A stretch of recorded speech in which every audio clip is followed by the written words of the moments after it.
Hi guys, നമ്മൾ ഈ ചെറുതായിട്ട് ഈ അടീനി ഒന്ന് റിപ്പോർട്ട് ചെയ്യുന്ന കരുതി ഒന്ന് മാത്രം ഇട്ടാൽ തൽക്കാലം ജസ്റ്റ് എങ്ങനെയാണെന്നുള്ള സിമ്പിളായിട്ടുള്ളൊരു ടിപ്സ്. നമ്മൾ മണ്ണ് അങ്ങനെ ഇളക്കാന്നുള്ള ചെറിയൊരു ബോട്ടിൽ വെച്ചതായിരുന്നു.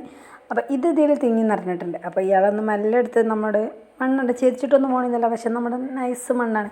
ഇങ്ങനെ ഒറ്റ കൈ കൊണ്ട് തന്നെ നമ്മൾ കുറച്ചൊന്ന് അമർത്തി ഒന്ന് സെറ്റാക്കി എടുത്താൽ തന്നെ നമുക്കിത് നമ്മളെ കൈ കിട്ടുന്നതാണ്.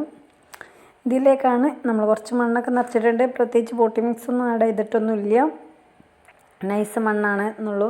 അതായത് എംസാൻ്റെ അങ്ങനത്തെ ഒക്കെ ഒരു തരിയുള്ള മണ്ണാണ്. ഉണ്ട്, അത്ര സിമ്പിളായിട്ട് കിട്ടിയിട്ടുണ്ട്. അത്യാവശ്യം ഹെൽത്തി ആയിട്ടുള്ള പ്ലാന്റൊക്കെ തന്നെയാണ്. അപ്പോൾ നമുക്ക് ജസ്റ്റ് ഇതിലേക്ക് വെച്ചിട്ട് കുറച്ചും കൂടി പോട്ട് മിക്സ് ആഡ് ചെയ്തിട്ട് നല്ലൊരു ചെങ്കല്ല് മണ്ണ് അറിയില്ലേ, ആ ഒരു മണ്ണും എംസാൻ്റെ കുറച്ച് കൊക്കോപ്പിറ്റ് ഇതിൻ്റെ അടിയിലുണ്ട്. അങ്ങനെ മിക്സ് ആക്കിയതാണ്. ഇത്രയേ ഉള്ളൂ. നല്ല അടിപൊളി തന്നെയാണ് പ്ലാന്റൊക്കെ കേട്ടോ. ഇങ്ങനെ വെച്ചിട്ട് അതൊക്കെ ഒന്ന് സെറ്റാക്കി എടുത്തിട്ട് നമുക്ക് ഒന്നും ഇതാക്കാമെന്ന് കരുതിയിട്ടുണ്ട്. നമുക്കിതൊക്കെ ഗ്രാഫ്റ്റ് ചെയ്യാനുള്ളതാണ്. അപ്പോൾ നമ്മളിങ്ങനെ സാധാ നാടൻ തൈകളാണ്. ഇങ്ങനെയുണ്ട്.